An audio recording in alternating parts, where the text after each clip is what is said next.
마태복음 24장 40절의 말씀을 보겠습니다. 마태복음 24장 40절부터 42절까지 세 절의 말씀을 한 목소리로 읽겠습니다. 시작.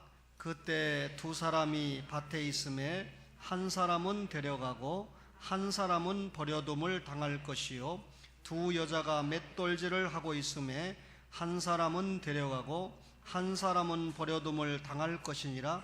그러므로 깨어 있으라. 어느 날에 너희 주가 임할는지 너희가 알지 못함이니라. 아멘. 이 마태복음의 중요한 특징 중에 하나가 예수님의 5편의 설교가 들어있다라고 하는 것입니다. 5장부터 7장까지 첫 번째 설교가 있는데 산상보훈이라고 그러죠. 두 번째 설교가 마태복음 10장에 기록되어 있는데 제자를 파송할 때 권면하시는 설교 말씀입니다. 세 번째 설교가 마태복음 13장에 천국 비유를 7가지로 설명하는 말씀이 세 번째 설교입니다. 네 번째 설교가 마태복음 18장에 권징에 관한 교훈을 설교하고 있습니다. 마지막 네 번째 설교가 마태복음 23장부터 25장까지 오늘 본문이 포함된 종말을 교훈하는 설교가 5번째 설교가 됩니다. 이 5번째 설교는 주님의 재림에 대한 말씀인데, 주님의 재림이라고 하는 것은 여러분과 저를 데리러 오신다라고 하는 날이죠. 주님은 우리의 신랑이 되시고 우리는 주님의 신부가 돼서 천국에 가게 될 것입니다. 오늘 설교 제목이 인자의 임함이라고 하는 제목인데 다른 말로 주님의 재림이죠. 주님께서 이 땅에 다시 오시는 것은 이 세상에 사시려고 오는 것이 아니라 우리를 천국으로 데려가기 위해서 오시는 것입니다. 결혼식이 끝나면 신부는 신랑을 따라가지 않습니까? 마찬가지로 예수님의 신부가 되시는 우리가 주님이 오시면 주님을 따라서 천국으로 가게 됩니다. 그런데 언제 주님이 오실까요? 오늘 성경을 보니까 일하고 있을 때 주님이 오십니다. 마태복음 20장 40절에 그때 두 사람이 밭에 있다 그랬고 41절에는 두 여자가 맷돌질을 하고 있다 그랬습니다. 두 남자, 두 사람이 밭에서 일을 하고 있었습니다. 두 여자가 맷돌질을 하고 있었습니다. 이 밭에서 하는 일은 당시 남자가 하는 일이고 맷돌질은 여자가 하는 일입니다. 남자는 바깥에서 일을 하고 있었고 여자는 집 안에서 맷돌질을 하고 있었다라는 말씀이죠. 남자가 됐든지 여자가 됐든지 모든 사람들은 자기에게 적합한 일을 감당을 해야 됩니다. 어떤 사람은 농사를 짓고 어떤 사람은 장사를 합니다. 공무원도 있고 의사도 있죠. 경찰도 있고 학자도 있습니다. 기술자도 있습니다. 우리 가족들을 살펴봐도 다양한 직업을 가지고 일하고 있지 않습니까? 어떤 경우든지 자신의 형편과 자신의 능력에 따라서 세상에서 자신에게 맞는 일을 감당을 해야 됩니다. 오늘 본문에 보니까 사람들은 모두 자신의 일에 몰두했습니다. 두 남자는 밭일에 몰두를 했고 아주 열심히 했습니다. 두 여자는 맷돌질을 하는데 열심을 내고 있는데 아마 여기에 맷돌을 모르는 분은 없을 것이다 라고 생각을 해봅니다. 남자가 됐든지 여자가 됐든지 자신에게 주어진 모든 일을 열심을 내서 하고 있었습니다. 아주 대단히 노력을 했어요. 그때 주님이 오셨다고 그러네요. 여러분, 예배당 안에 모여서 기도하고 예배당 안에 모여서 찬송하고 있을 때 주님이 오신 것이 아님을 본문은 설명을 하고 있습니다. 밭에서나 집에서 일을 열심히 하고 있을 때 주님이 오셨다는 거죠. 이 말은 무슨 말입니까? 영의 일을 할 때 주님이 오신 것이 아니라 세상 일을 하고 있을 때 주님이 오셨다 그 말입니다. 사람들은 생각합니다. 저도 그런 욕심이 있지요. 제가 바깥에 나가서 운전을 하거나 다른 어떤 여타 일을 하고 있을 때 주님이 오시는 것이 아니라 설교를 하고 있을 때 주님이 오시거나 혹은 기도를 하고 있을 때 주님이 오신다면 얼마나 좋겠습니까? 그런데 오늘 이 예배 중에 주님이 오신다면 더더욱 좋겠죠. 그러나 오늘 성경에 보니까 각자 세상 일을 하고 있을 때, 각자 자기 자리에서 열심히 일하고 있을 때 주님의 임하심을 맞이한다. 본문이 그랬죠. 그렇다면 그게 정상입니다. 우리가 각자 맡은 곳에서 자신의 일을 열심히 감당하고 있을 때 주님께서 임하신다, 그 말이죠. 이런 말씀을 확실하게 안다면 주님이 곧 오실 텐데 일은 해서 뭐 하느냐, 직장은 다녀서 뭐 하느냐 라고 생각하는 것은 대단히 잘못된 일이죠. 언제나 주님이 오시는 날짜를 얘기하는 건 이단인데, 이장님이라고 하는 사람이 1992년 10월 28일 날 예수님이 재림하신다, 나름대로 성경적인 근거를 대면서 주장을 했습니다. 여기에 현혹된 사람들 가운데 상당수가 직장을 그만두었습니다. 여러분이 알고 있는 것처럼 제 고향의 한 사람도 그 당시에 논산군청의 과장이었는데, 주님이 오신다고 하는데 과장을 해서 뭐 하느냐, 빨리 정리해서 헌금하고 복받을 일을 해야지 하고 그만뒀는데, 용서하세요, 지금 그 형편이 얼마나 불쌍하게 됐는지는 여러분이 상상해 보시기 바랍니다. 공무원 들어가기 얼마나 힘들어요. 그런데 잘못된 이단에 빠져가지고 자기의 일터를 버리게 된 대표적인 케이스로 소개를 합니다. 주님이 오시면 이 세상이 다 끝날 건데 일은 해서 뭐하나, 이렇게 생각하면 안 됩니다. 주님이 언제 오실는지 우리 알지 못합니다. 따라서 주님이 오시는 그 순간까지 각자 주어진 일터에서 평소 열심히 일하는 대로 일하다가 주님을 맞이하는 것이 정상이다, 그 말입니다. 주님은 우리가 일하고 있을 때 오신다고 믿으시기 바랍니다. 오늘 본문에 보니까 두 사람이 일하고 있을 때 주님이 오셨어요. 마태복음 20장 40절에 보니까 그때 두 사람이, 이 사람을 왜 남자라고 해석하느냐 이렇게 묻는 분이 있을 텐데, 히브리어 이샤라고 하는 말이 신약의 에베소에 사용될 때 남자로 사용됐습니다. 그래서 여기 두 사람은 남자입니다. 41절에는 두 여자가 맷돌질을 하고 있음에 그랬는데, 밭에서는 두 남자가 일을 하고 있었어요. 그리고 집 안에서는 두 여자가 맷돌질을 하고 있었습니다. 그런데 예수님이 오셨을 때 한 남자는 데려감을 당하고 한 남자는 버리움을 당했습니다. 여자도 마찬가지입니다. 한 여자는 데려감을 당하고 한 여자는 버려둠을 당했습니다. 여러분, 한 사람은 신자라는 말이고 다른 한 사람은 불신자라는 말인데, 한 사람은 천국에 갈 사람이고 다른 한 사람은 지옥에 갈 사람이라는 말이죠.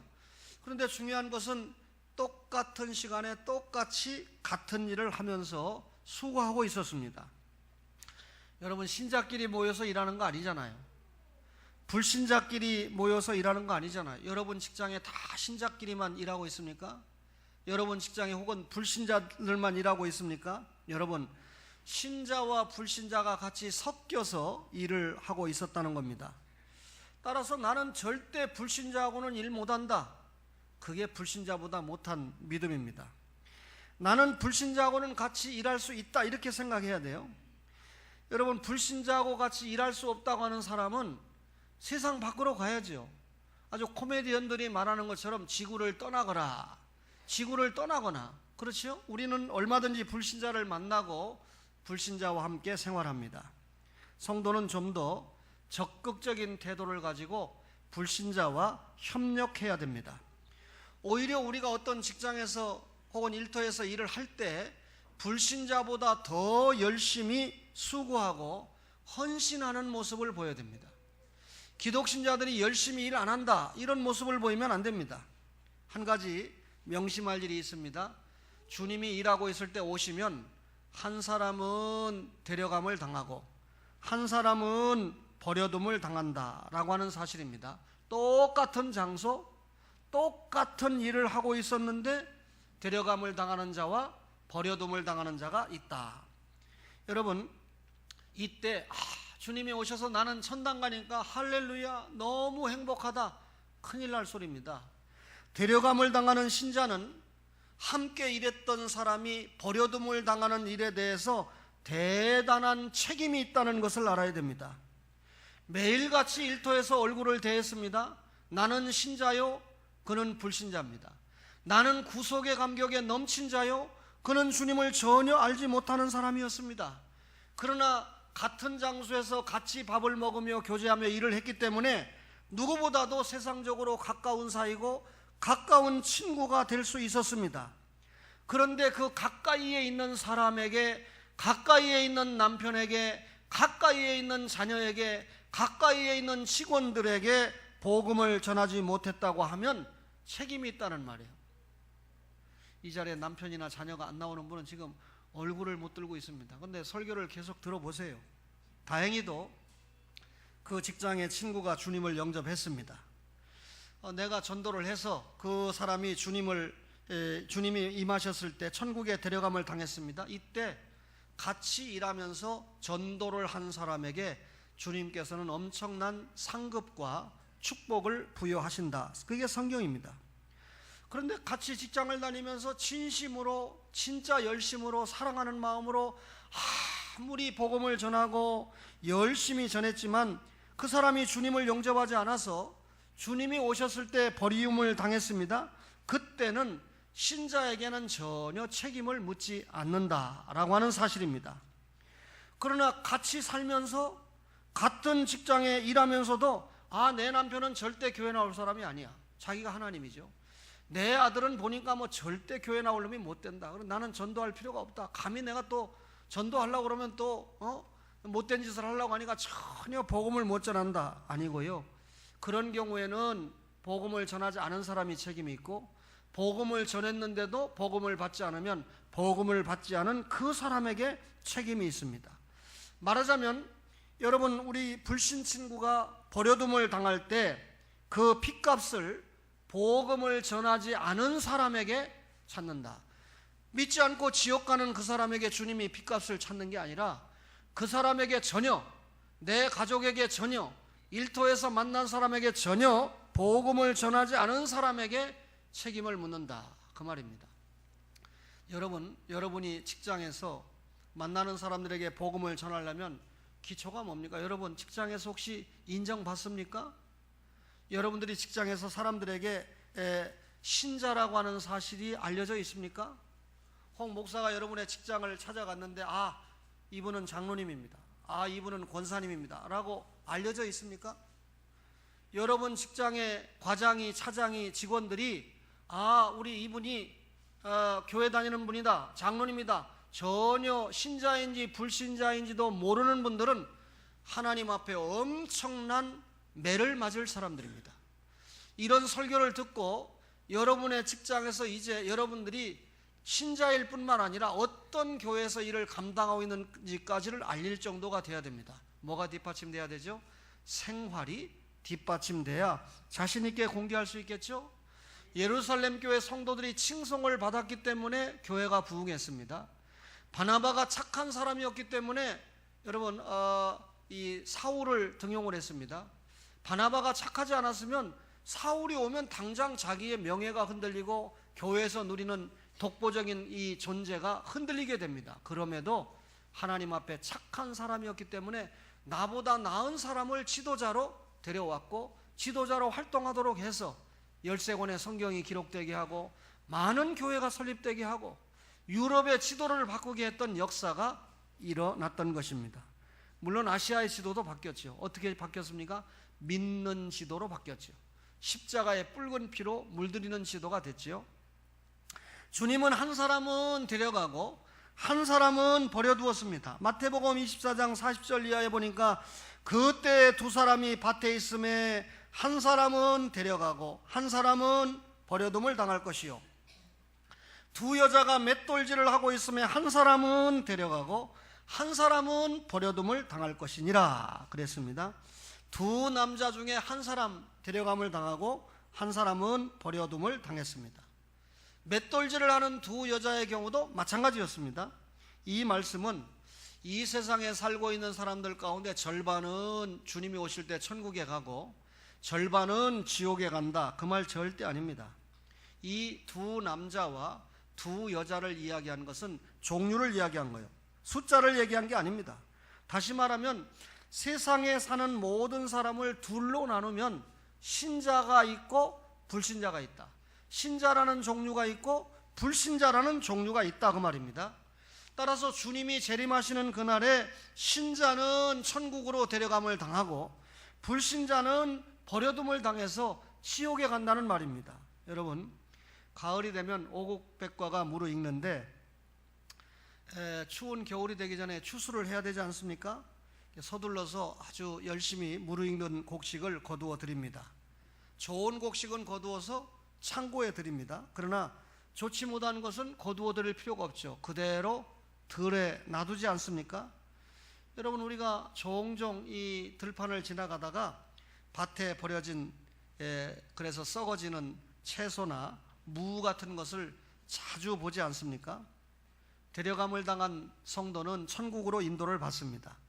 신랑 되신 예수님께서 적극적으로 신부가 되는 신자들을 적극적으로 열심 있게 천국으로 데려갑니다. 이 주님이 신랑인데 얼마나 신부인 아내를 사랑하는지 적극적입니다. 그런데 그 외의 사람 불신자는 주님이 지옥에 보내는 것이 아닙니다. 깜짝 놀랄 설교를 하고 있죠. 천국에 데려가는 것은 주님입니다. 그러나 주님께서 불신자를 지옥에 보내는 것이 아니고 그냥 주님은 그냥 내버려 뒀을 뿐입니다. 들판에 채소와 무르익지 않은 곡식을 버린 것처럼.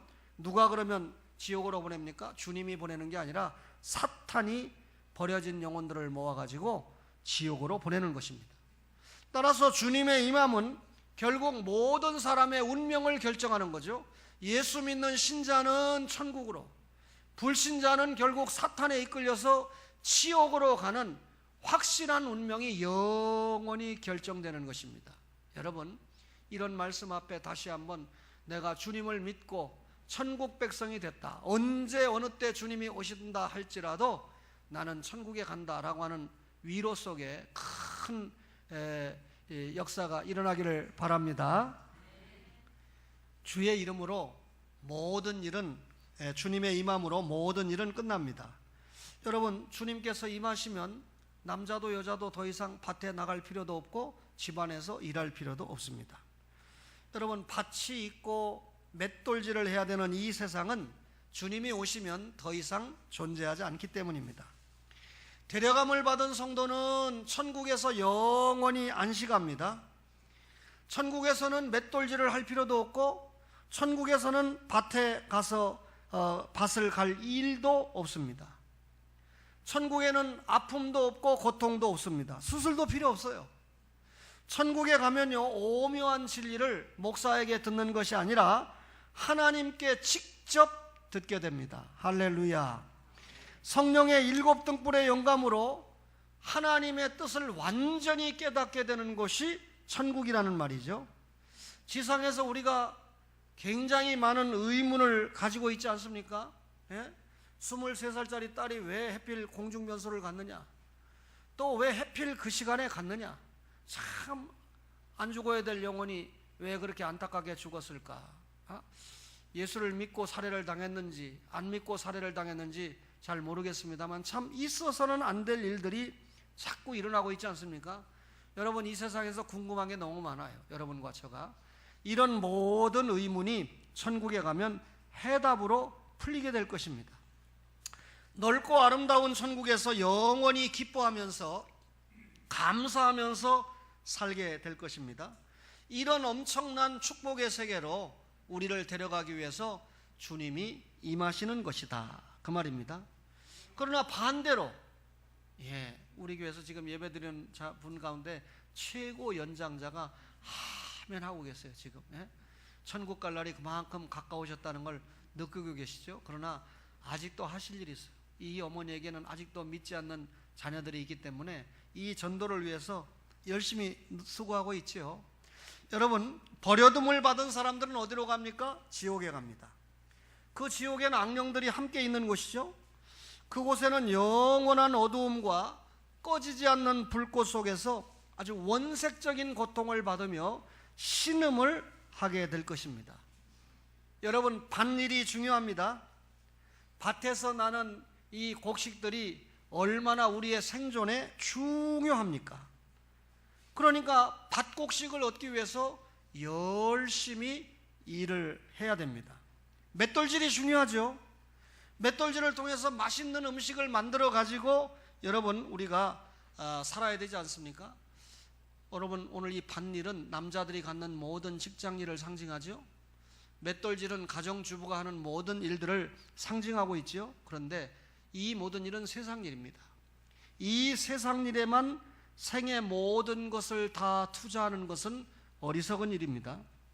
이 일보다 더 중요한 일을 깨닫지 못하고 사는 것은 너무나 불쌍한 일이죠. 왜 그렇습니까? 예수님이 임하시면 이 세상에서 행했던 모든 일은 끝납니다. 영원한 처소가 결정되는 것을 깨닫지 못하고 인생을 모두 다 이 세상 일하는 데만 집중합니다. 돈 버는 일에만 집중합니다. 여러분 제가 이번에 부산에만 매주일 가서 강의를 벌써 15, 16년 동안 하니까 하나님께서 안 된다. 이 나라는 영원한 갈등이 많은 나라니까 네가 가서 풀어라. 그래서 이번에 제가 광주에 가서 복음을 전하게 됐는데 매주는 아니지만 매달 가게 생겼어요. 그런데 그 중에 만난 한 권사님이 계신데 첫날 조금 시간이 지나면서 가까워지니까 가정사가 나옵니다. 자기들끼리는 다 아는 가정사지요. 자기 남편이 이름만 대면 아는 좋은은행. 왜 좋은은행이라고 말했냐면 시중은행 가운데 가장 연봉이 높은 은행. 시중은행의 연봉이 높은 은행에서 높은 직위를 가지고 사는데 이제 은퇴가 가까우니까 돈을 더 벌어야 되겠다. 그래가지고 이 사람이 주식에 손을 댔어요. 성공했으면 얼마나 좋았을까요?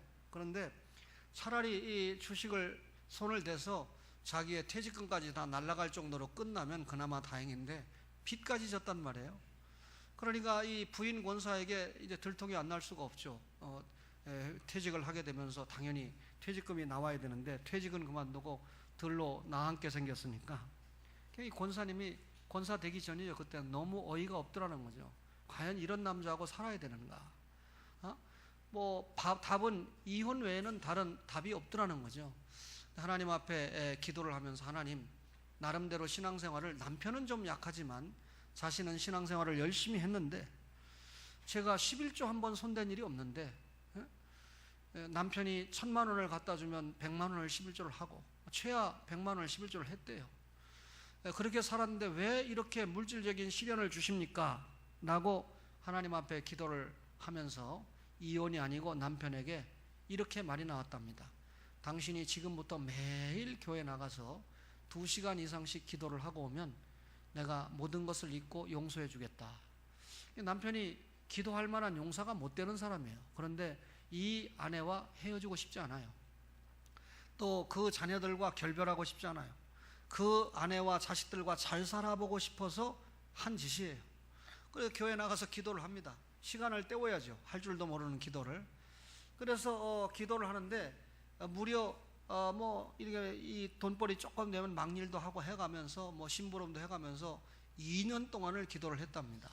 그런데 2년 동안 기도를 했는데 이 전라남북도에 법조인 협회, 거기는 판사, 검사, 변호사가 들어가죠. 거기서 전체를 관리하는 무슨 사무국장을 뽑는데 엄청나게 많은 사람이 지원했는데 딱 한 사람 뽑는 건데 거기에 2년 만에 원서를 넣어가지고 아무 아는 사람도 없고 그런데 하나님이 해주셨다는 거예요. 그래서 자기 남편이 나름대로 능력이 있으니까 이제 은혜를 받고 거기에 가서 열심히 일을 몇 년 하는 동안 모르는 인맥이 없어진 거예요. 그러니까 이 고관대작들 관계하면서 그러면서 이 지혜를 가지고 사업을 시작해서 재기를 하게 되었다라고 하는 그런 간증을 들으면서 제가 어느 분 생각이 나더라고요.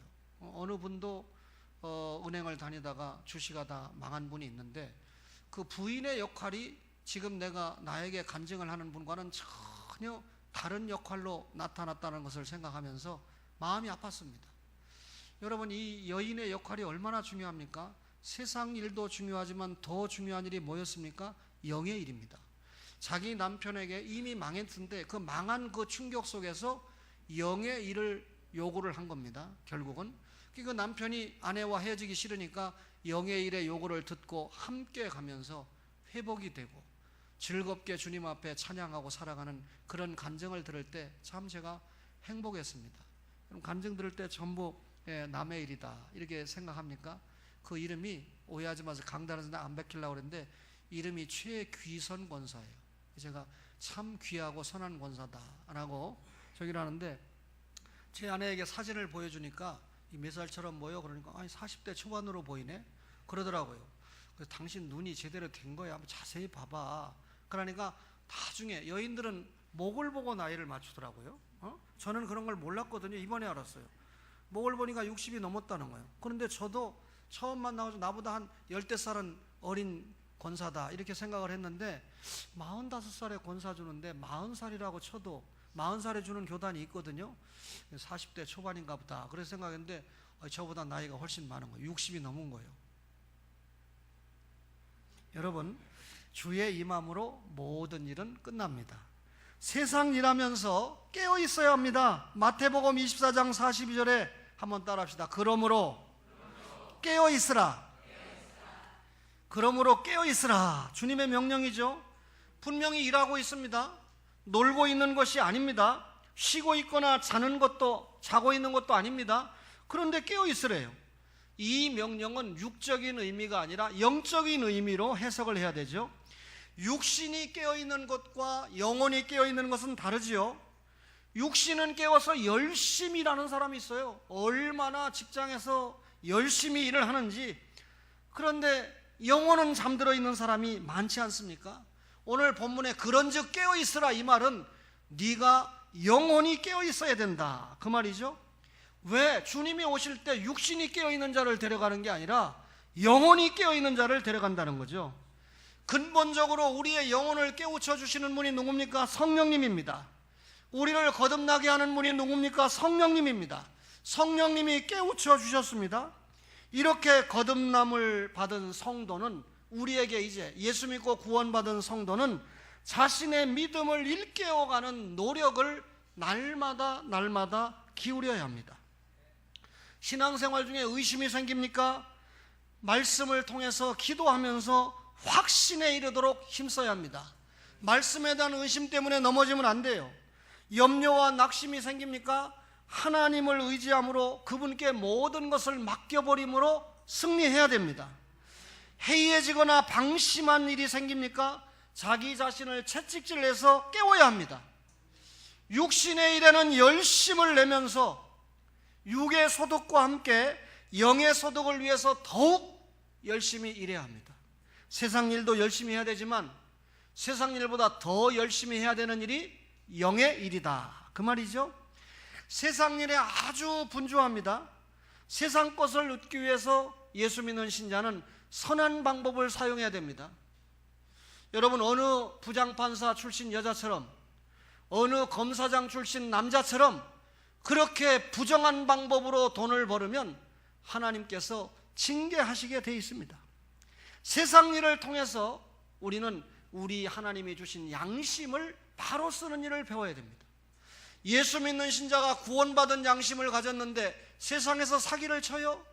도둑질을 해요? 남들에게 해로운 일을 해요? 아니죠. 반대의 삶을 걸어야 되지 않습니까? 비록 우리가 세상에서 세상 일을 하지만 우리의 소망은 하늘에 소망을 둡니다. 항상 하늘을 향해 보면서 아멘 주 예수여 어서 오시옵소서 라고 하는 자세를 가지고 세상 일을 하면서 살아갑니다.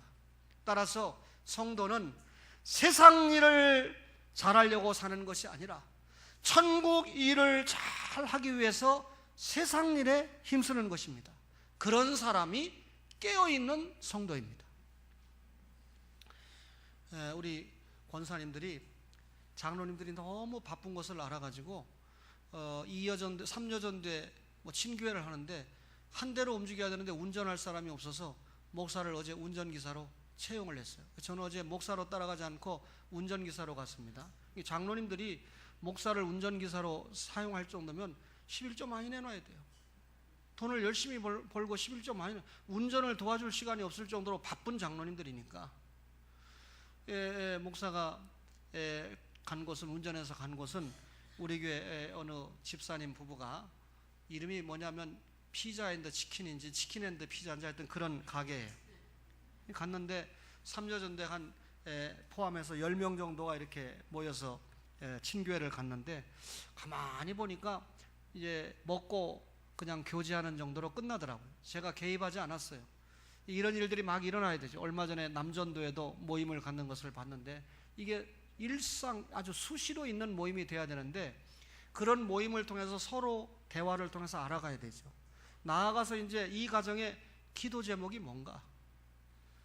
여러분, 가장 지금 급한 기도 중에 하나가 우리 최병식 집사님의 회복이고, 그리고 또 가장 급한 기도 하나가 문채주 성도님의 수술 아닙니까? 얼마나 그 딸과 아내의 입장에서는 급한 기도입니까?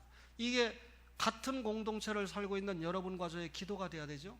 만남을 통해서 상대의 기도 제목이 뭔가를 알고 기도하는 것이 친교의 목적이지, 단순히 피자 먹고 단순히 치킨 먹고 헤어지는 모임 같으면 할 필요가 없을지도 모릅니다. 안 하는 것보단 낫지만 이 모임이 성숙해져야 되죠.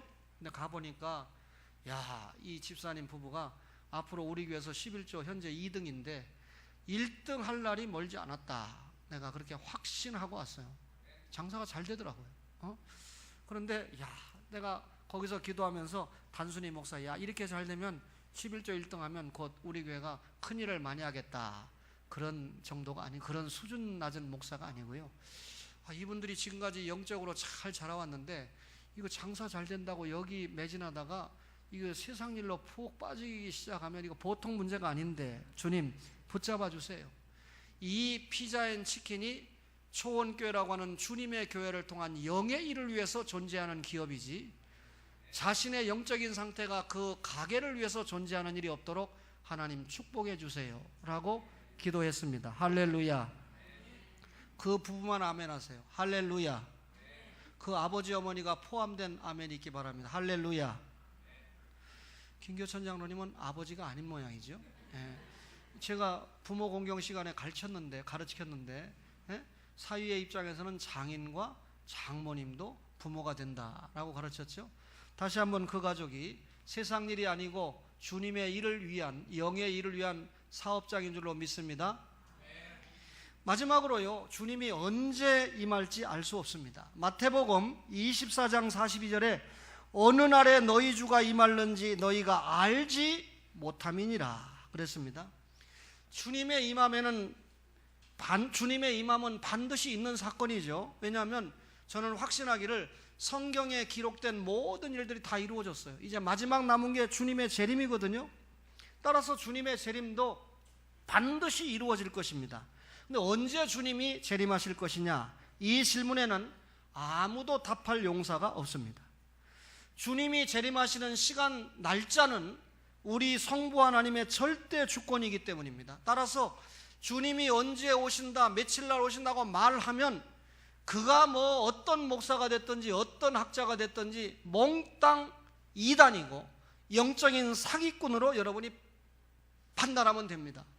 내 영혼을 망칠 사람이구나 생각하면 됩니다.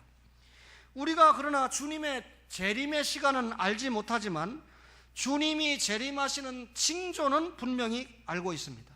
마태복음 24장에 주님이 오시는 징조를 설명하고 있는데, 그 재림의 징조가 무르익고 있지 않습니까? 시간으로 말하면 제가 여러분에게 마치 24시 5분 전에 살고, 24시면 주님이 오신다고 가정할 때 5분 전에 살고 있는 것이 아닌가라고 하는 생각이 들 정도입니다. 세계 각국에서 종교 차별법이 통과가 되고 있어요. 다른 이로서는 구원을 얻을 수 없나니 천하 인간의 구원을 얻을 만한 이름을 주신 일이 없다. 나는 길이고 진리고 생명이니 나로 말미암지 않고는 아버지께 올 자가 없다. 이 진리를 믿으면 도리 없이 예수님만 전하고 예수 믿어야만 구원이라고 전할 수밖에 없는데, 다른 종교를 비난하거나 다른 종교에는 구원이 없다고 말하거나 그러면 차별법에 걸린다 이겁니다. 또 여러분, 강단에서 기독교 목사가 이슬람에 대해서 공격을 하면 그것도 위법이라는 거예요. 동성애가 비성경적이라고 반대를 해도 차별법에 걸려서 비과세 혜택을 못 받는다든지 여러 제재를 받는다는 겁니다. 여러분, 하나님께서는 한 남자와 한 여자, 그리고 성을 순리로 쓰라고 그랬지 영리로 쓰라고 안 했습니다. 동성애하는 사람이 많아요. 이태원에 가서 보면 수도 없어요. 외국 가보면 뭐 더더욱 익히 보는 광경입니다. 그런데 여러분, 이 동성애에 빠져 있는 사람은 질병입니다. 엄청난 질병에 빠져 있는 사람이에요. 환자는 어떻게 해야 되죠? 수술하거나 고쳐야 됩니다. 그런데 이 환자를 수술의 대상으로 보지 않고 합법화시켜서 인정을 해주자. 그러면서 남자 부부, 여자 부부가 인정이 되면 그들이 자녀들을 입양해서 키울 수 있도록 해주자. 이렇게 세상이 가고 있습니다. 어떤 성경을 봐도 이게 영리잖아요. 그런데 여러분, 기독교를 가장한 천주교는 이미 수장이 동성애를 인정해주는 쪽으로 발표를 하고 가고 있습니다. 이런 기가 막힌 시대에 우리가 살고 있지 않아요? 여러분, 우리나라에도 드디어 이런 기가 막힌 법들이 국회에 상정이 되고 있거나 되려고 하고 있습니다. 그래서 뭐 이번에 기독당이죠. 기독교당이라고 그래야 됩니다. 기독당도 있고 기독자유당도 있으니까 이 기독교에 관계된 당이 그것을 좀 막자고 출범을 했는데 뭐 그것이 당선이 안 됐다 제가 그걸 지적하는 게 아닙니다. 그만큼 이런 법들이 잘못됐다라는 것을 기독교 신자들이 외쳐야 된다라는 그런 움직임으로 보는데, 여러분, 그렇다면 기독 정치인들이 깨어 있어야 됩니다. 여러분, 우리는 기도해야 되죠. 기독교 신자들이 상당히 깨어서 소신 있게 말씀에 입각해서 정치를 해야 된다. 그런데 기독 정치인이 여러분 이 법을 어기고 또 불이한 돈을 받고, 여러분, 이런 일이 계속 있어서는 안 되잖아요. 어떤 정치인은 좀 바보 소리를 들으면서도 제가 용서하세요, 이 김장진 교수님에게 듣고 제 제자들에게 들으니까 그런 국회의원이 우리 동네에 나왔어? 그러더라고요. 무슨 말이냐면 하도 땅덩어리가 넓으니까 피켓을 들고 뭐 누구를 1번을 찍어주세요, 2번을 찍어주세요 하고 홍보를 하잖아요. 그런데 어떤 국회의원은 뭐 하루에도 몇 번 봤다는 거예요. 꼴목꼴목마다 이거 누가 나왔다고. 그런데 제가 지금 알고 있는 어떤 분은 그분이 나왔어? 못 봤다는 거예요. 한 번도 못 봤다는 거예요. 선거 기간 내내 그분이 나왔는지 공적으로는 알지만 무슨 골목을 돌면서 이런 사람입니다, 좀 찍어주세요 하는 걸 한 번도 못 봤다는 거예요. 그래서 제가 물어보니까 선거법에 허용한 돈만 가지고 하려다 보니까 사람을 살 수가 없다는 거예요.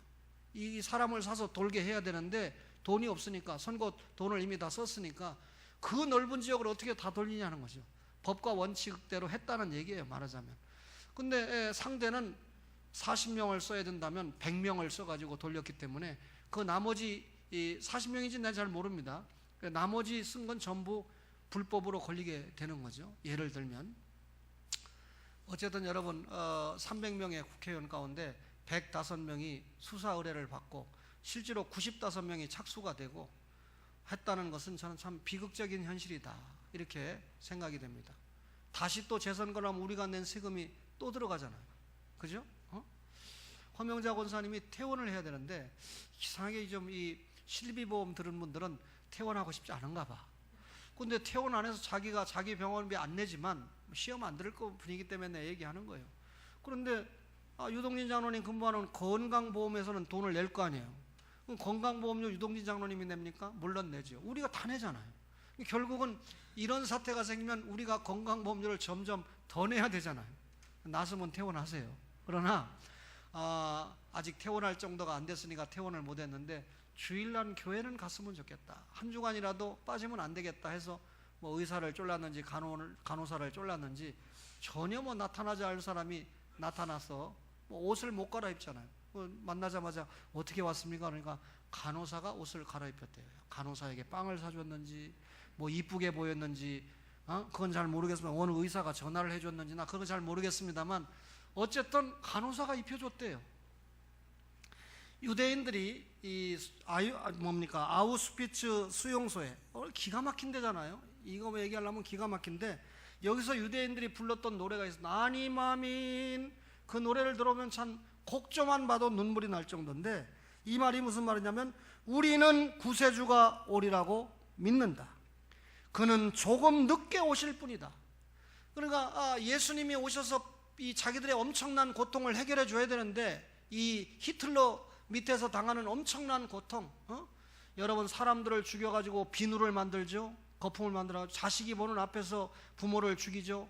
또 부모가 보는 앞에서 자식을 죽이죠. 이런 기가 막힌 아픔 속에서 아님 아민, 주님은 분명히 오신다. 그러나 다만 더디 오실 뿐이다. 지금이 아니고 조금 늦게 오실 뿐이다. 이렇게 내용을 담고 있는 내용이 아니 마민이라고 하는 노래입니다. 여러분, 이들이 노래한 것처럼 주님은 반드시 오십니다. 우리를 데려가시기 위해서 오십니다. 다만 아직 오시지 않고 있을 뿐입니다. 그분이 오시기 전에 깨어서 세상 일도 영을 위해서, 그죠? 주님의 일을 위해서 우리의 직장이, 영적인 일을 위해서 우리의 여러분 사업이 존재하는 여러분과 저가 되시기를 주의 이름으로 축원합니다.